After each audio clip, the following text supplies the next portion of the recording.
Muy buenas noches a todos. Estrenamos hoy una sección que la verdad que es una sección de lujo comenzarla con estas dos personas que tenemos hoy. Porque vamos a hablar de inteligencia, de cómo los servicios de inteligencia están también jugando un papel en esta crisis del coronavirus, para minimizar la presión sobre el Estado, para vigilar a los que están organizando manifestaciones cívicas, y también hablaremos del libro de una de nuestras estrellas invitadas de hoy, que es Fernando Rueda, un gran escritor con mucha experiencia literaria relacionada con los servicios de inteligencia, con el CNI, o como se le conoce popularmente como la Casa. ¿Qué tal se encuentra, Fernando?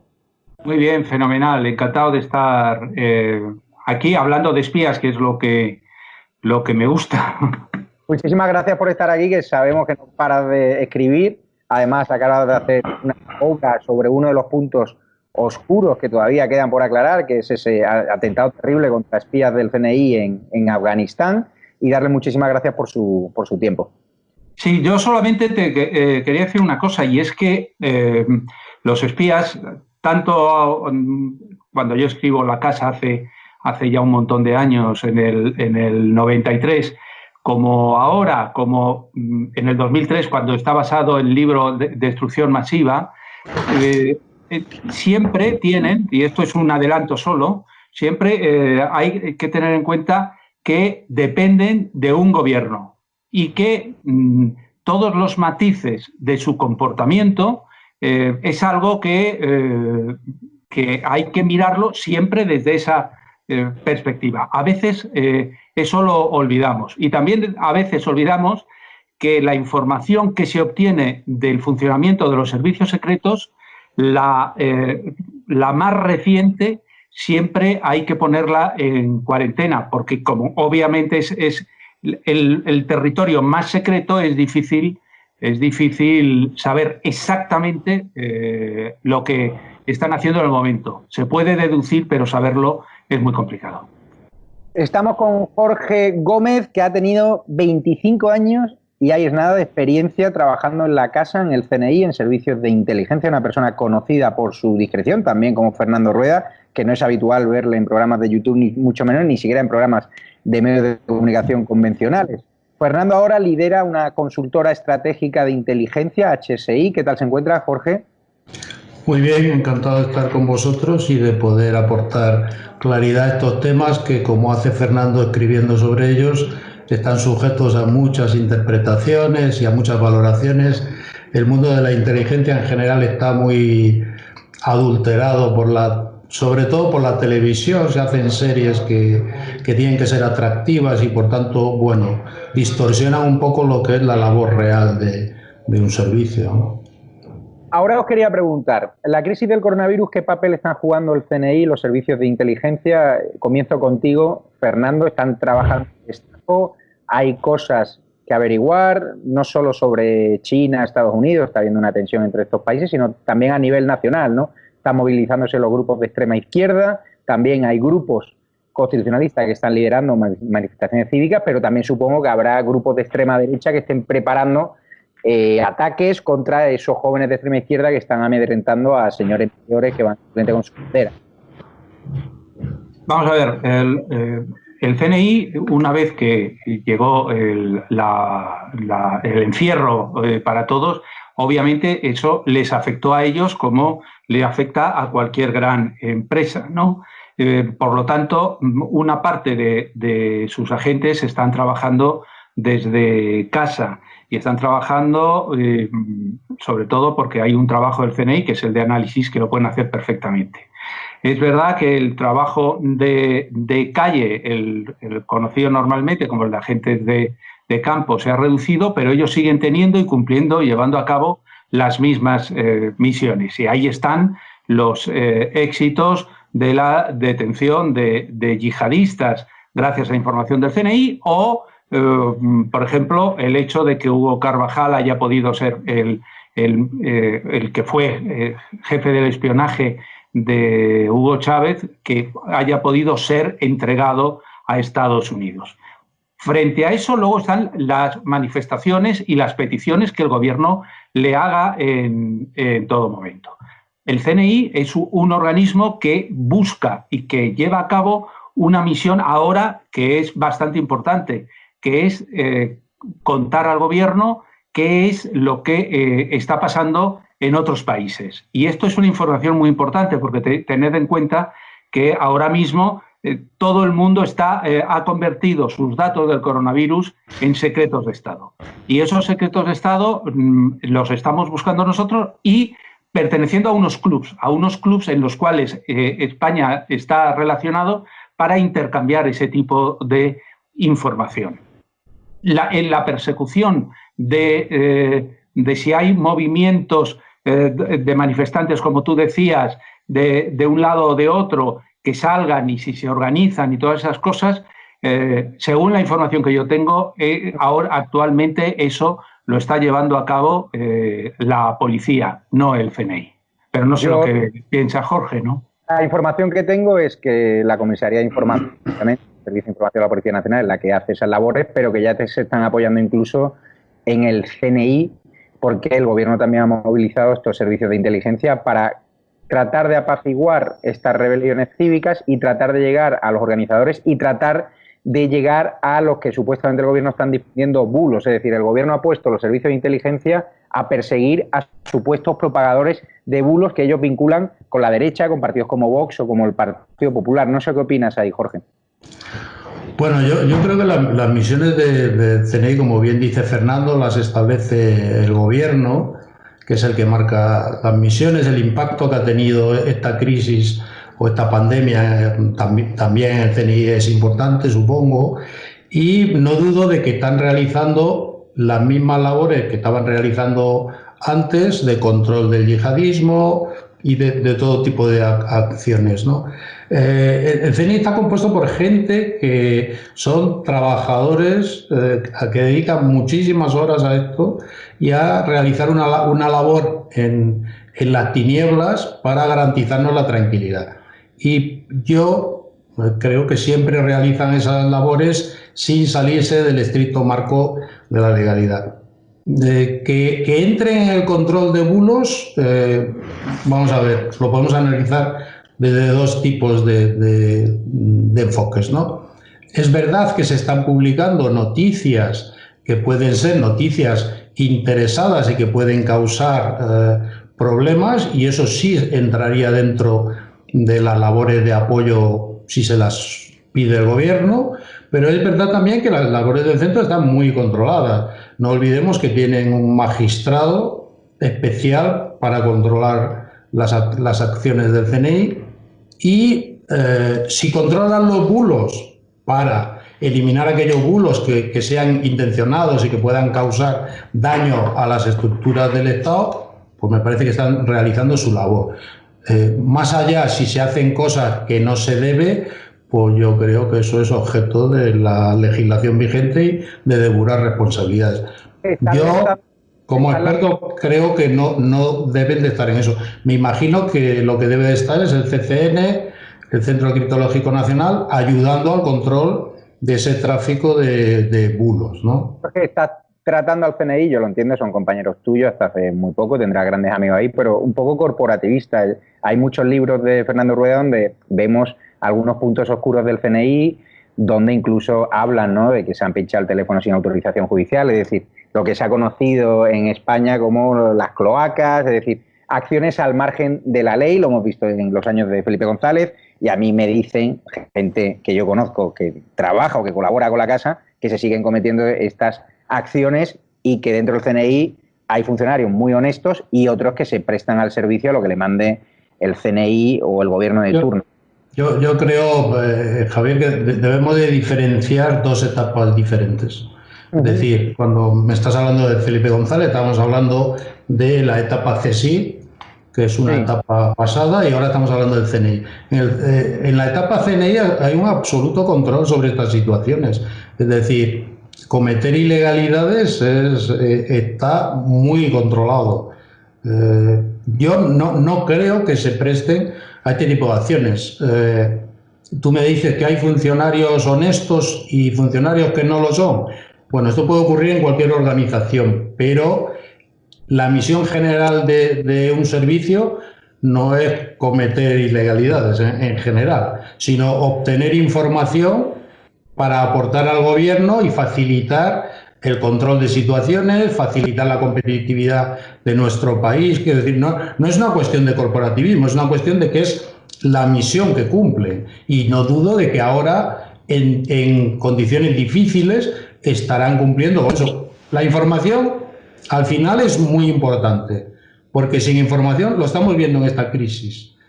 Cuando se produce una crisis, hay 3 elementos casi siempre coincidentes en todas las crisis, que son: siempre nos pillan por sorpresa, tenemos tensión porque necesitamos controlarla y tenemos tensión porque necesitamos informar. Si no tenemos información, todas las medidas que tomamos son un desastre. En algunas cosas se está viendo ahora que hay cierta falta de orden, ¿no?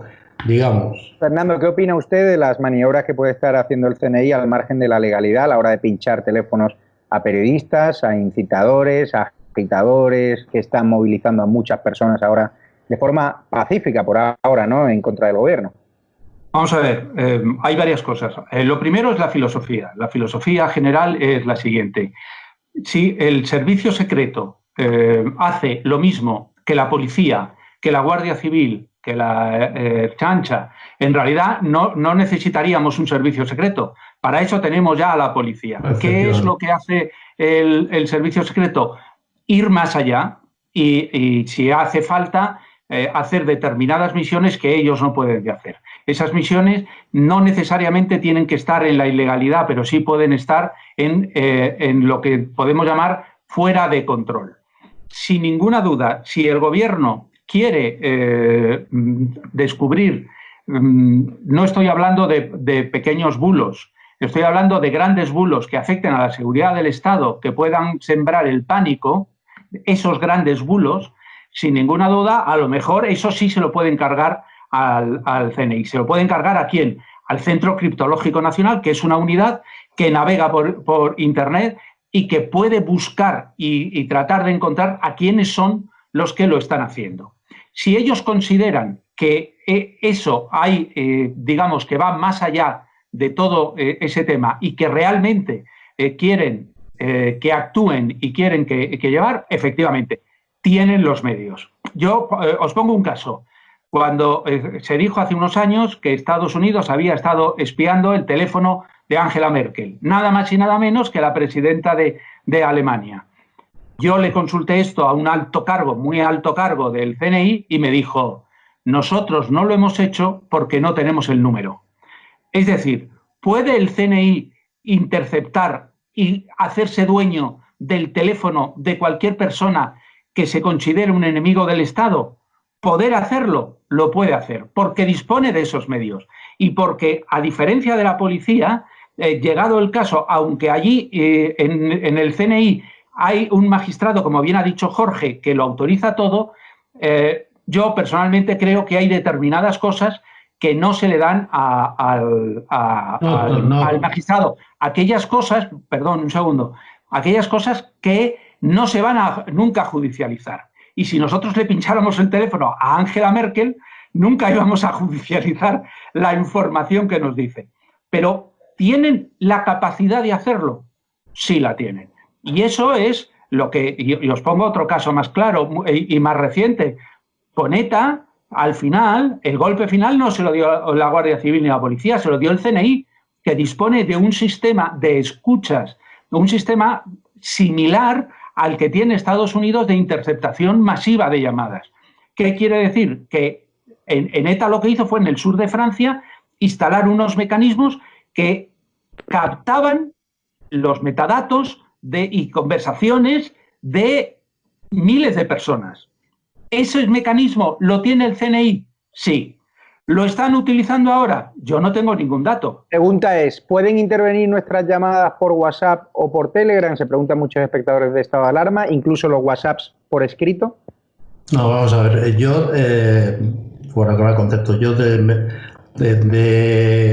las capacidades que tiene no puedo hablar, evidentemente, y no voy a hablar, no sé las que tiene. Sí lo sabes, pero no lo quieres contar. Y después, tenemos que tener en cuenta, el CNI tiene un magistrado especial que está para dos cuestiones marcadas por la ley. que son las relativas a dos derechos fundamentales marcados en la Constitución: la inviolabilidad del domicilio y de las comunicaciones. Es decir, no se puede hacer pinchar un teléfono sin autorización del magistrado que controla eso. Eso lo establece la ley. Entonces, cualquier persona, cualquier alto mando o mando de un servicio de inteligencia que autorice algo que no sea eso, sabe que está poniéndose en el otro lado de la línea, en el lado de la comisión de un delito. Los servicios, ¿cómo operan habitualmente? No el nuestro, todos los servicios están, como muy bien decía Fernando, para ir más allá, para buscar cuestiones que la policía en el ámbito delincuencial o la Guardia Civil no tienen acceso o no pueden. Pero no olvidemos nunca el enfoque. Van más allá para garantizar la seguridad del Estado. No la de un gobierno, la del Estado. ¿Cómo ves tú, Fernando? ¿Pueden intervenir mi WhatsApp ahora? ¿Pueden entrar en mi Telegram? No solo en las llamadas, sino también en textos escritos. Usted tiene esa información porque hay muchos espectadores que preguntan, y yo mismo, ¿no? Que a mí me tienen en el punto de mira este gobierno y ya han dicho directamente que van a vigilar nuestros pasos, ¿no?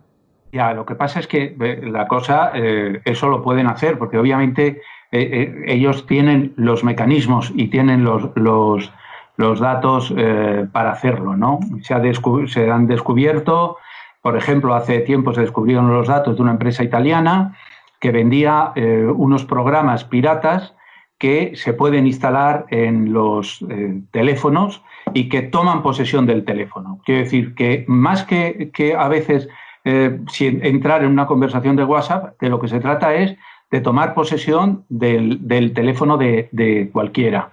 Uh-huh. Ellos te meten ese virus y con ese virus toma posesión y, bueno, y a partir de ahí no es que se enteren el WhatsApp, es que se enteran de tus contactos y se enteran de toda la conversación, y como además todo lo tenemos en el teléfono, que es un ordenador, pueden enterarse perfectamente de todo. Hay certeza de que tienen esos programas, pero vamos, es que es una certeza ridícula. Es decir, un servicio secreto de la altura del español, que está no en un primer nivel, pero sí en un segundo nivel, que es muchísimo, tiene que tener esos mecanismos. Otra cosa, porque esos mecanismos son de defensa del Estado. Otra cosa es que utilicen esos mecanismos para cosas que podamos considerar que no las debían utilizar. Bueno, eso es opinable.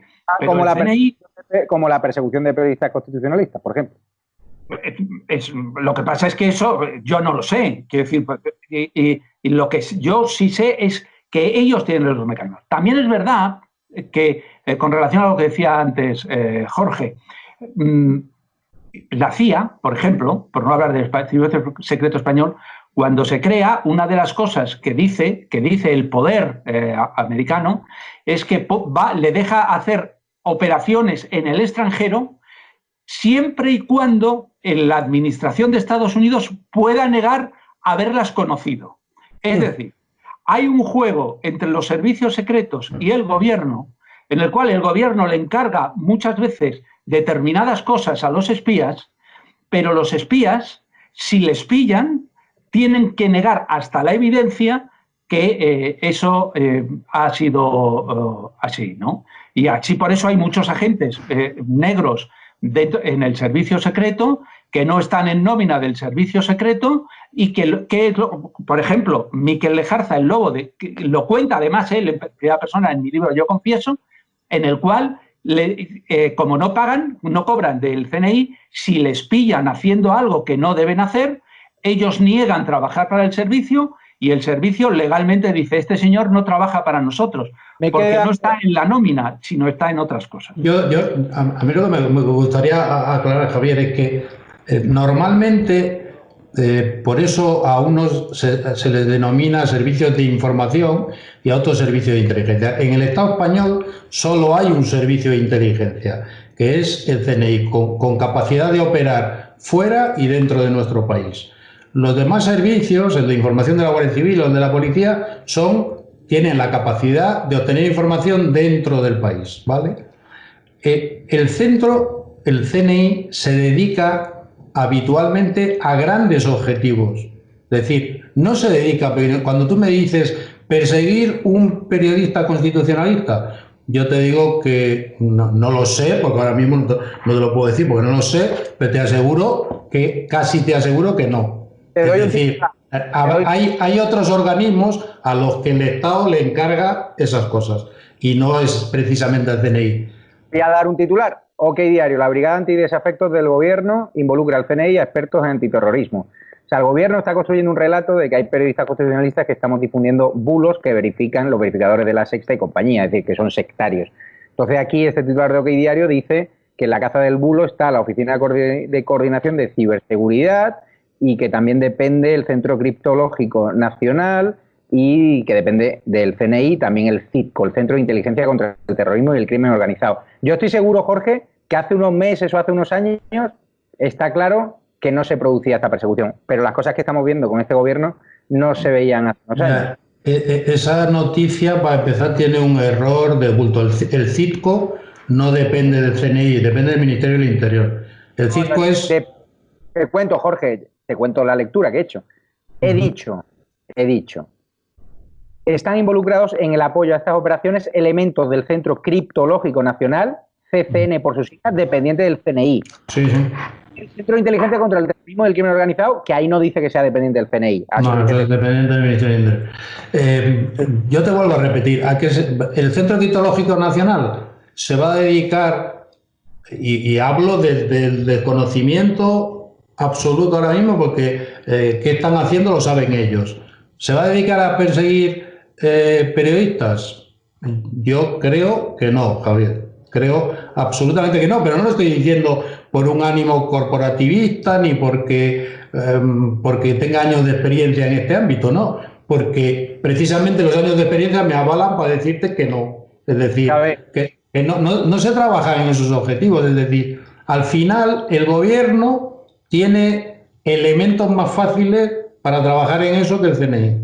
Claro, pero no habíamos visto, al menos que yo recuerdo, yo soy muy joven, a un gobierno, por ejemplo, llevar ante la Fiscalía General del Estado, que controla la militante socialista Lola Delgado, a Cristina Seguí, analista de estado de alarma de este programa, por supuestamente atacar al presidente del gobierno. Es decir, estamos viendo un gobierno que ha cruzado muchas líneas rojas y que está vulnerando derechos fundamentales, como está criticando la oposición bajo ese falso mantra del estado de alarma que está derivando un estado de excepción bajo mi punto de vista y el clima de opinión que hay en la oposición. No sé qué opina ahí Fernando Rueda, si usted ve capaz a este gobierno de Pedro Sánchez de llegar a involucrar al CNI para perseguir periodistas constitucionalistas que algunos les estamos poniendo en jaque. Es decir, estado de alarma tiene 250.000 suscriptores y llegamos a algunos vídeos a 500.000 de personas en visualizaciones completas y en 2 millones de impresiones, de contactos.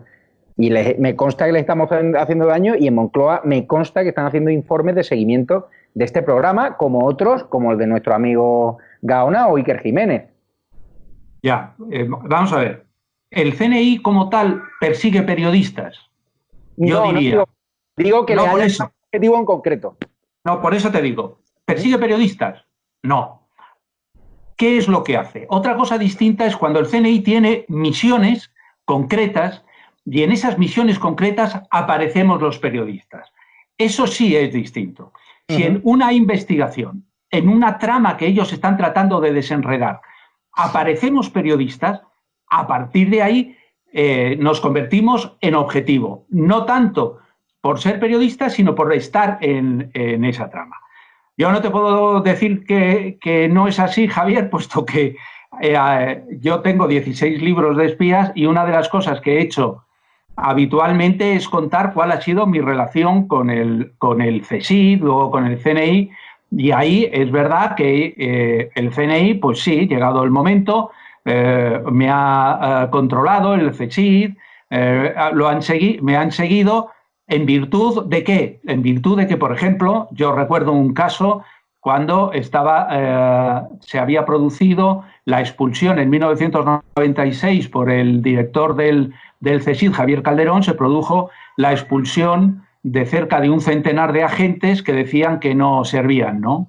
Eso fue una limpieza étnica.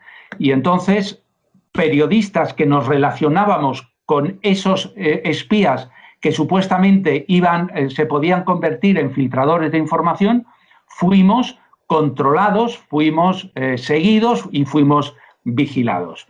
¿Era por nosotros? No, era por la relación que manteníamos. Por lo tanto, ahora periodistas que digamos que supuestamente si hay alguna trama de preocupación, porque es una trama, imagínate que ellos interpretan que está preparándose un golpe de Estado y que hay unos periodistas que están en relación con los golpistas, a partir de ahí obviamente se produciría esas persecuciones, ese control y esa vigilancia. Entiendo. Y ahora quiero haceros una pregunta. Y primero quiero preguntar algo a Jorge, porque está claro que hay información que no estás dando. Vosotros cuando abandonáis la casa firmáis una cláusula de confidencialidad, supongo, ¿no? No, no firmamos nada. Eso está en la ley. Está en la ley. No, lo firman antes de entrar. Nosotros para toda la vida. Tenemos una obligatoriedad de no. Yo no puedo hablar ni de metodología, ni de operaciones, ni de instalaciones, ni de miembros, ni de nada relativo a esto, como me parece absolutamente normal, porque si no eso sería un disparate. Por tanto, yo ahora, en general, en este programa estamos hablando del CNI, pero yo de lo que hablo es de inteligencia privada, que es a lo que me dedico. ¿Qué ocurriría si usted se salta ese mandato del CNI? ¿Acabaría en prisión? Yo soy un absoluto desconocedor de los servicios de inteligencia. O sea, acabaría imputándome un delito y en prisión. De revelación de secretos, ¿no? Supongo. De revelación de secretos. ¿Cuántos años te pueden caer? Ahora mismo no lo sé, pero te pueden caer 10 años o más o menos. Y vamos a preguntaros, ahora obviamente nuestros coqueteos con la dictadura chavista bolivariana, todo el escándalo del Pollo Carvajal, ¿no?, que se está rumoreando ya mucho sobre la extradición, sobre si ya está filtrando a los servicios de inteligencia americanos información contra Pablo Iglesias y Podemos. ¿Eso ha obligado, eso nos ha cortado ya el cruce de información? La CIA, ahora mismo España está puesto en el punto rojo de que los americanos y los servicios de inteligencia de países como Gran Bretaña ya no se fían de nosotros, ¿o no funciona así? Fernando, si quieres, bueno, yo te digo, yo creo que los servicios de inteligencia, todos los servicios de inteligencia, no el español, no funcionan así en general. Es decir, ellos mantienen unas relaciones que están al margen de estas cuestiones que sean noticiables o no, ¿no? Es decir, un servicio de inteligencia no deja de confiar en el otro porque haya relaciones de un tipo u otro, porque si no, pues yo qué sé, la CIA sería objeto de no fiarte de ella en muchas ocasiones por maniobras que hace, ¿no? Yo creo que eso se lleva por otro derrotero si no tiene nada que ver. Otra cosa es que otros servicios de inteligencia entiendan o no las maniobras que hace un gobierno, ¿no? Eso es otra historia. Y no hablan... sí. La gente piensa que nosotros pertenecemos a la parte occidental y entonces que los países amigos, como pueden ser Estados Unidos, Francia, Alemania y tal, Inglaterra, que nosotros lo que hacemos es intercambiar toda la información con ellos. Y esto no es así. Nosotros, hay una frase en los servicios de inteligencia que dice no hay servicios amigos o enemigos, solamente hay otros servicios. Obviamente con Estados Unidos nosotros no intercambiamos información sobre todo. Incluso aunque tengamos temas en los que intercambiemos información, Estados Unidos muchas veces no nos da la información porque a ellos no les interesa darla, o a nosotros no nos interesa darla. Porque en el caso concreto de Venezuela, los intereses de España y de Estados Unidos siempre van a ser distintos. Pueden coincidir en determinados momentos, pero siempre van a ser distintos. ¿Cuáles son los intereses ahora de España? Porque claro, viendo los coqueteos de Pablo Iglesias y de dónde ha salido Podemos, esos intereses de España está ahora en proteger a una dictadura chavista. Vimos cómo se recogió aquí a Delphi por parte del ministro de Fomento Ábalos. Ahora mismo los intereses, ¿cuáles son? ¿España proteger a la dictadura chavista y Estados Unidos y acabar con ella? Ya me gustaría saberlo, Javier, no tengo ni idea. Es decir, puedo hacer una suposición como lo podemos hacer todos, pero la realidad es que el gobierno puede facilitar la información como quiera el presidente del gobierno a su vicepresidente. Y entonces toda la información que le llega, por ejemplo, de nuestros delegados en Venezuela, que llega al CNI, el CNI la elabora y el CNI se la distribuye, pongamos, por ejemplo, al ministro de Asuntos Exteriores, que es al que le compete, o a su jefa, que es la ministra de Defensa. Ellos pueden coger y dársela directamente y enseñársela, si quieren, a Pablo Iglesias. No nos enteraríamos nadie. Pero en teoría, Pablo Iglesias no debería tener acceso a ese tipo de información. Y eso es así. Otra cosa es que... Y me gustaría que aclaraseis qué ha supuesto la entrada de Pablo Iglesias. Se ha comentado mucho en la comisión del CNI, si realmente pone en peligro al Estado, nuestra seguridad, nuestra intimidad, o no tiene nada que ver. Esa comisión realmente no accede a secretos oficiales. Jorge, te pregunto. Bueno, yo creo que no influye absolutamente mucho en la seguridad del Estado, puesto que, bueno, en la comisión se tratan temas, como bien dice Fernando, pero no es un libro abierto como el de los servicios. Decía Fernando que decimos que no hay ni servicios amigos ni enemigos, sino intereses coincidentes.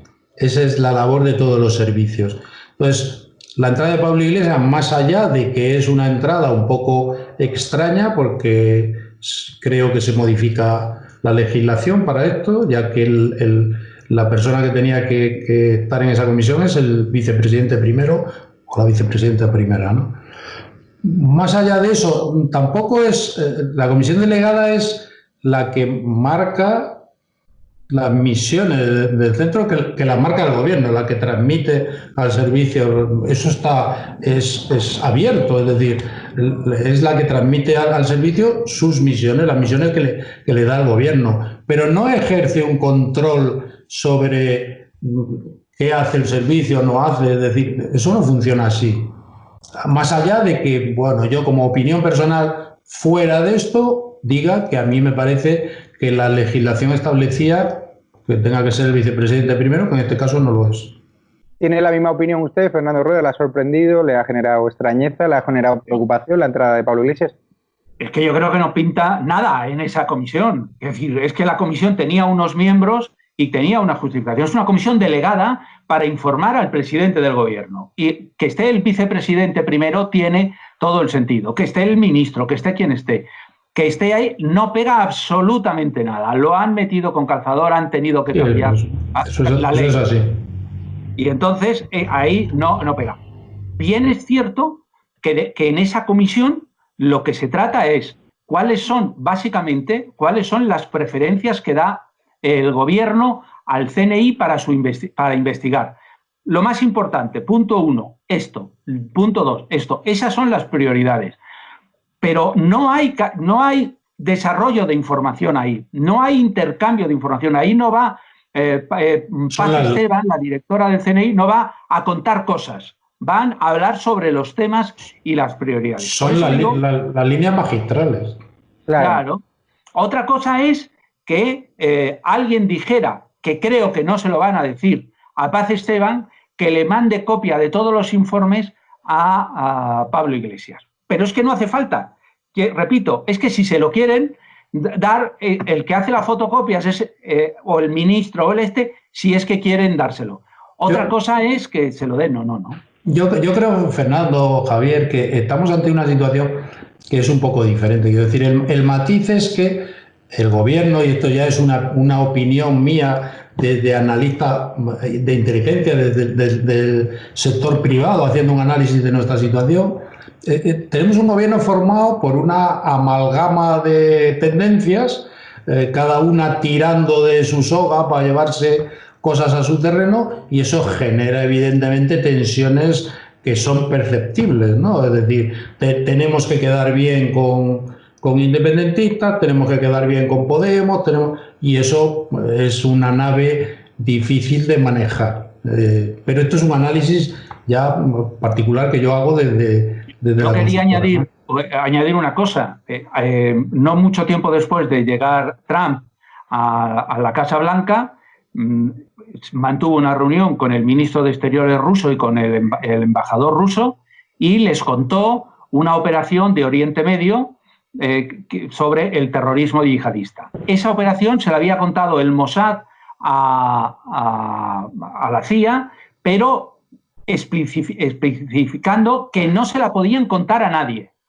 ¿Qué es lo que pasa? Que los políticos meten la pata o hacen lo que les da la gana con la información. ¿Qué va a hacer la CIA? ¿Castigar a Trump diciendo, ahora ya no te lo contamos todo? No. Tú, CIA, te aguantas y durante estos 4 años te pones en primer tiempo de saludo y me lo cuentas todo. Porque al final, es lo que yo quería decir al principio, el servicio secreto tiene que contar las cosas a su presidente. ¿El problema cuál es? Que si se producen meteduras de pata, ahí es donde pueden venir aquello que tú decías antes, Javier, de que llegue la CIA o que llegue el servicio secreto francés y diga, oye, se acabó, sobre este tema no intercambiamos nada. Claro, mira, ese, por ejemplo, Javier, perdón que te interrumpa, es un buen ejemplo. Cuando llega Trump a la Casa Blanca, se produce un continuo ataque contra el FBI y contra la CIA. Yo creo que eso el presidente peca de venir del mundo privado, de no conocer muy bien cómo funciona la administración, y hoy en día ya no se produce. Es decir, hoy en día ya Trump no habla del servicio ni habla del FBI. Es decir, también se producen tensiones internas que al final se relajan. Al final un servicio secreto en cualquier país es una pieza muy importante del poder. Y ponerte en contra o en posturas que son ilógicas, pues no se puede mantener mucho tiempo, ¿no? Pero, por ejemplo, antes ha sacado la patita del tema del pollo Carvajal, Fernando. No sé si usted está informado, si quiere aportar alguna información, porque hay muchos rumores. Se dice que incluso la DEA allá en Estados Unidos tienen el punto de mira a políticos españoles relacionados con Podemos y también de los tiempos del PSOE de Zapatero, que todos sabemos sus implicaciones que tiene en Venezuela. No sé si quiere aportar alguna información. No, yo te lo contaba porque decían, ¿qué hace un servicio secreto en pandemia? Pues sigue trabajando igual, ¿no? La historia de Carvajal es la historia que demuestra cómo los americanos hacen con España un poco lo que les da la gana, ¿no? Ya quedó claro en los papeles desvelados por Wikileaks y por todas estas cosas, ¿no? De alguna forma, Carvajal era un protegido del Servicio Secreto Español, era una fuente del Servicio Secreto Español. Y de repente los americanos lo pusieron en su objetivo. ¿Por qué? Porque querían recibir ellos la información. Y Carvajal se la quería dar al Servicio Secreto Español, pero no a los americanos. Carvajal quería vivir en España, pero no en Estados Unidos. Y al final, ¿qué ha pasado? Pues que han presionado, han hecho la justicia, lo pidieron a la Audiencia Nacional dijo, no, aquí no hay ningún motivo, pero luego vienen más presiones de los americanos, más presiones, y la Audiencia Nacional donde digo. Y entonces al final lo tienen que Pero fíjate, Javier, por hablar de cómo, por retomar un poco de lo que estábamos hablando antes. Aún en la pandemia, el CNI ha hecho operaciones antiterroristas, ha detenido a terroristas en esta pandemia. Por tanto, cuando se dice elementos de los grupos antiterroristas dedicados a la persecución de periodistas, difícilmente el CNI no dispone de miles de personas es verdad que tendrá muchos medios, pero no los tiene ilimitados y se están dedicando a lo que se tienen que dedicar. Y vuelvo a repetir, si alguien se está dedicando a lo que no se tiene que dedicar, será objeto de puras responsabilidades, porque favorablemente a esta sociedad al final todo se sabe.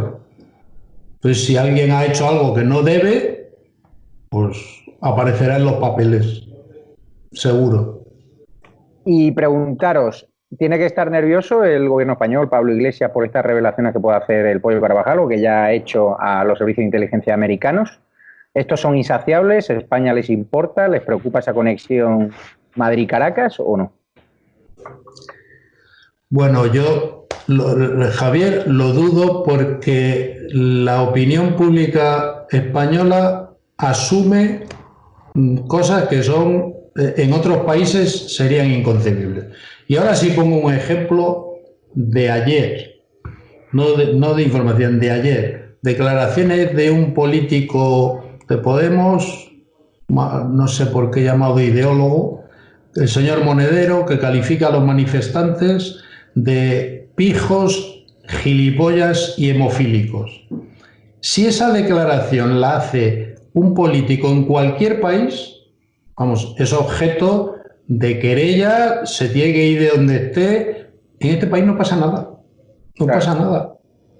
No pasa absolutamente nada. Es decir, es verdad que hay una parte en la que también tienen, Javier, mucha culpa los medios, porque los medios tienen una tendencia ideológica muy marcada, muchos de los medios importantes, y entonces eso hace que unas noticias sean relevantes y otras no lo sean. Es decir, todos los errores que se cometen, hay determinada prensa, determinados medios de comunicación de masas que hacen oídos sordos y no pasa absolutamente nada. Lo que querría añadir es algo importante con respecto a los servicios secretos. Los servicios secretos, que muchas veces lo consideramos órganos corruptos, que a veces lo han sido y lo son en todo el mundo, cumplen con su trabajo. Y su trabajo es informar al gobierno. Pero luego, muchas veces, es el gobierno el que tiene que tomar las decisiones. Y el gobierno no las toma. Y os voy a poner el ejemplo del libro que yo estoy promocionando desde hace 2 meses, de Destrucción Masiva.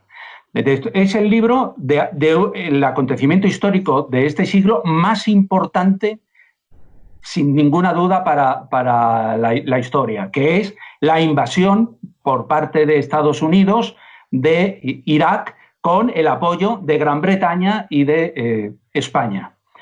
En el libro cuento la historia de esos 8 héroes que asesinaron al final, cómo era su vida, todas esas cosas. Pero dentro de ese relato hay un hecho muy importante. Y ese hecho importante es que los 2 espías que había desde 3 años antes, Alberto Martínez y José Antonio Bernal, informaban continuamente al CNI de que Irak no tenía armas de destrucción masiva y de que Saddam Hussein no era íntimo amigo, como ellos decían, de Bin Laden. Informaran. Y el CNI informaba al gobierno. ¿Qué hizo el gobierno con esa información?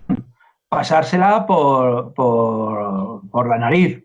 ¿Por qué? Porque el gobierno en aquel momento lo que quería era hacer una alianza con Estados Unidos y esa alianza pasaba necesariamente porque hubiera armas de destrucción masiva. ¿Para qué? ¿El CNI hizo su trabajo? Perfectamente. ¿Para qué sirvió? Para nada, peor. Para que al final asesinaran a estos 8 agentes, ¿no? Yo creo que el matiz es correcto, es decir, no podemos derivar la responsabilidad sobre aquellos que hacen su trabajo porque se le ordena, es decir, ¿qué hace un servicio secreto? Obtener información. ¿A quién informa? Al gobierno. Y el gobierno después toma las decisiones que quiera tomar. De eso no es responsable un servicio de inteligencia, es decir, es responsable el gobierno. En el caso de tu libro, Fernando, yo desde mi punto de vista y de haber desarrollado labores de inteligencia en mi vida, pues te agradezco porque creo que en este país no se hace homenaje a los que dan la vida por él. Y en este caso estamos hablando de 8 personas que mueren por este país. Pero, Fernando, fue un atentado muy silenciado por los grandes medios. Es decir, gracias a tu libro yo conocí la historia, mando un fuerte abrazo a las familias. Son espías que muchos medios ni siquiera le ponían nombre, porque la figura del espía en España está un poco siempre como rodeada de un halo de misterio. Algunos no confían, como que tenéis, no vosotros, ¿no? O en este caso Jorge, un estigma, ¿no? Como se ha estigmatizado, a diferencia de otros países donde el espía es el hombre, según las películas americanas, enchaquetado con corbata. Aquí el espía siempre se ha dado una imagen más casposa, ¿no? Toda la trama esta del pequeño Nicolás que no ayudó en nada a la casa. ¿Por qué el silencio de los grandes medios con este asunto? Pues mira, este libro que os enseño, que se llama Destrucción Masiva, cómprenlo, efectivamente. Este es y que me pilló y que me dejó por culpa de este rollo patatero del encierro. Me quedé a mitad de la promoción, pero seguiré de promoción. En este libro, en Destrucción Masiva, es sin ninguna duda lo que tú has definido, Javier. Es intereses ocultos de un lado y de otro para no darle juego a lo que es una de las operaciones más brillantes de unos agentes, ¿no?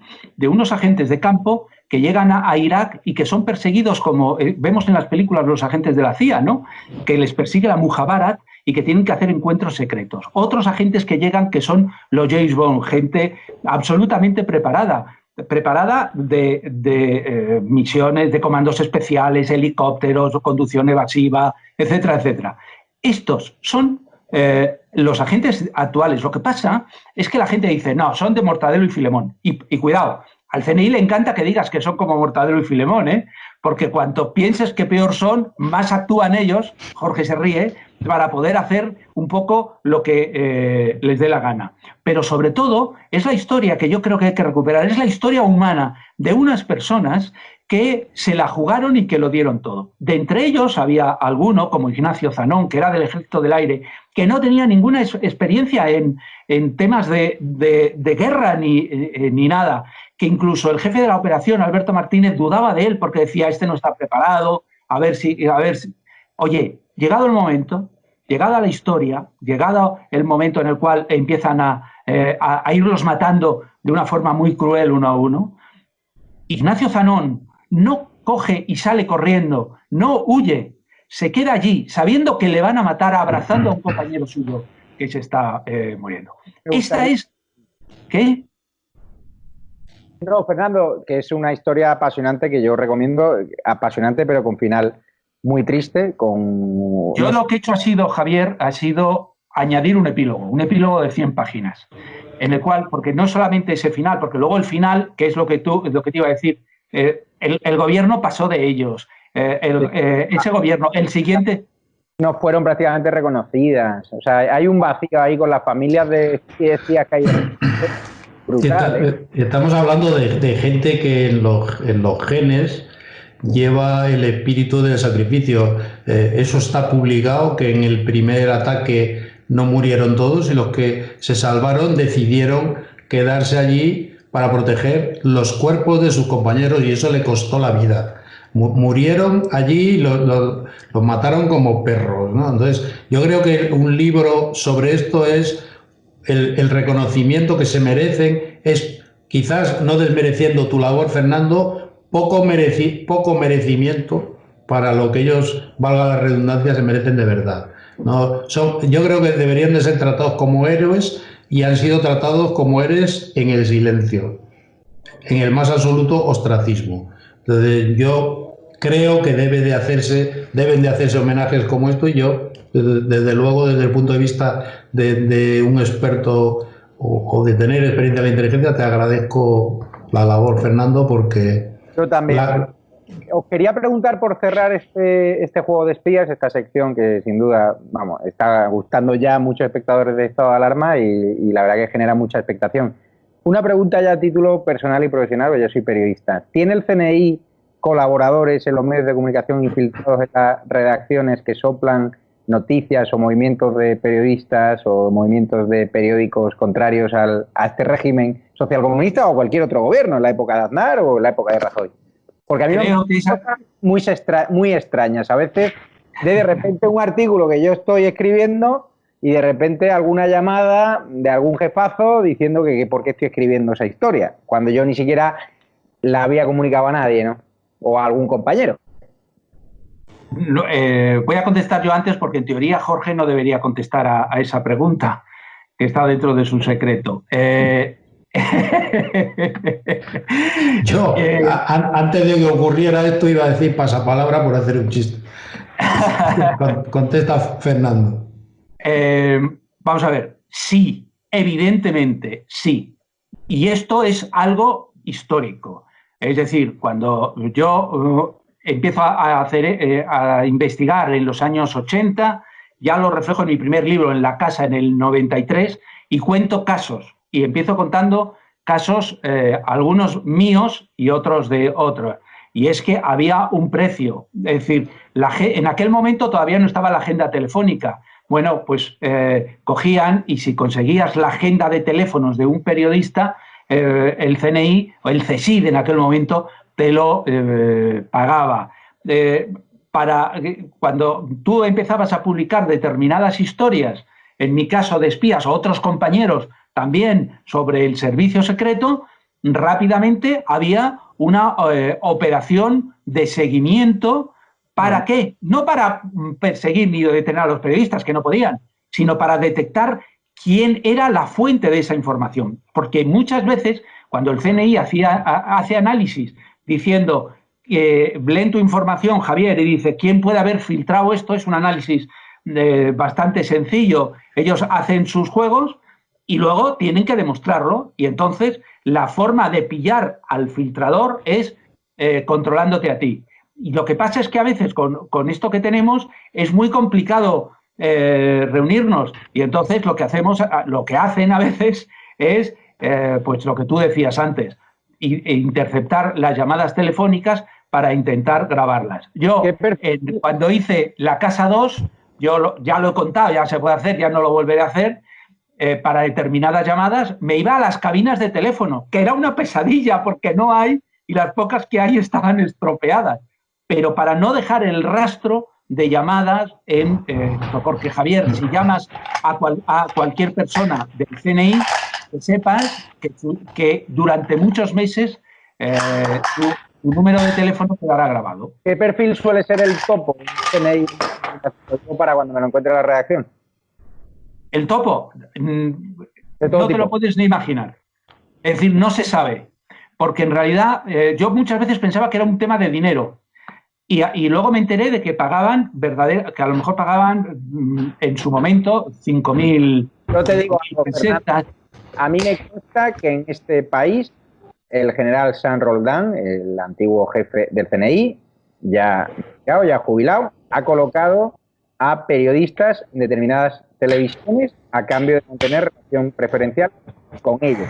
Y lo digo abiertamente porque los conozco personalmente, tienen relación personal, y de repente este hombre, que tiene mucha mano, pues movió hilo para enchufar a algún columnista, para conseguir que un columnista brille más en determinados periódicos, en determinadas televisiones. ¿A ti te extraña eso o no?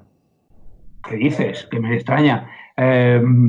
Diría muchas cosas, que las voy a decir en genérico, como tú. También hay gente relacionada con Félix Sanz en medios de comunicación, gente muy cercana a él en medios de comunicación poderosos. Y también te recuerdo que cuando hubo periodistas secuestrados por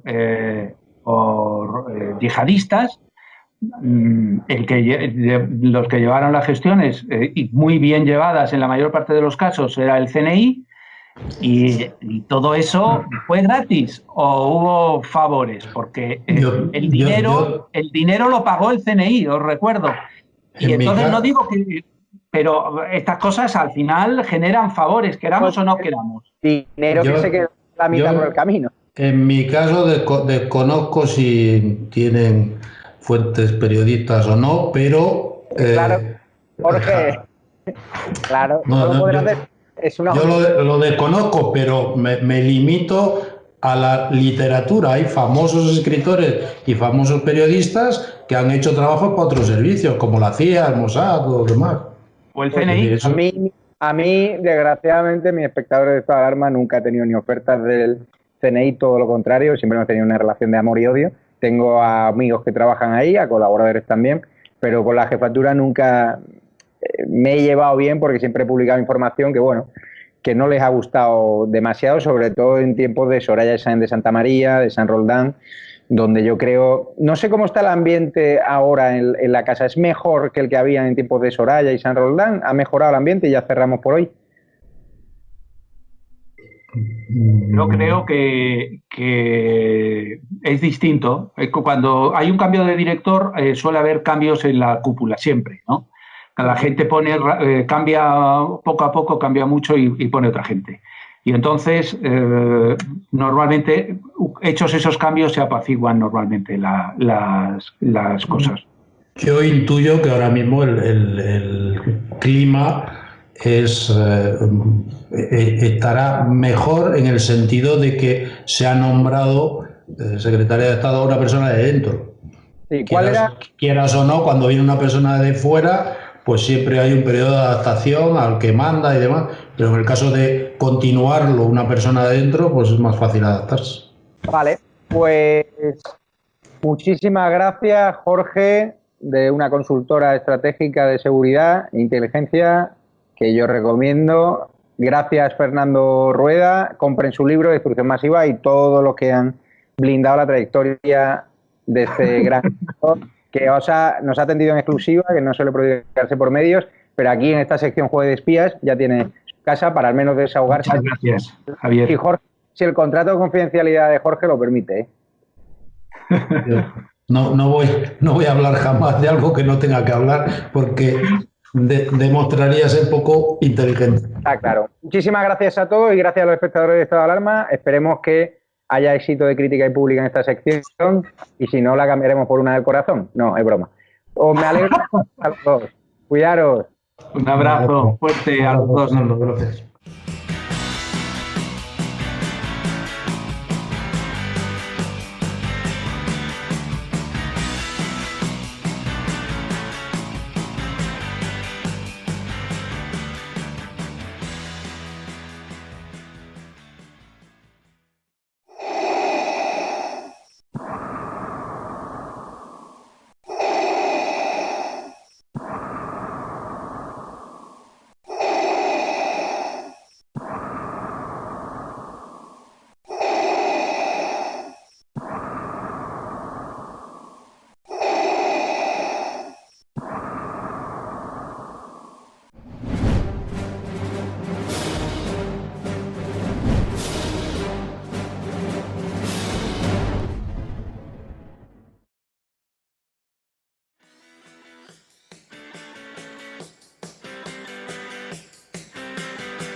Como mucho, más allá de algún caso. Le diría que les va la vida. Tenemos un incremento de casos muy significativo. Cada decisión minuto a minuto está siendo la adecuada. No lo puedo explicar. Pueden sentirse protegidos. Esta es la situación que tenemos en la UCI. No conozco el detalle concreto del fármaco. Por referirme a lo que estaba contando. Se tratan de test fiables, homologados.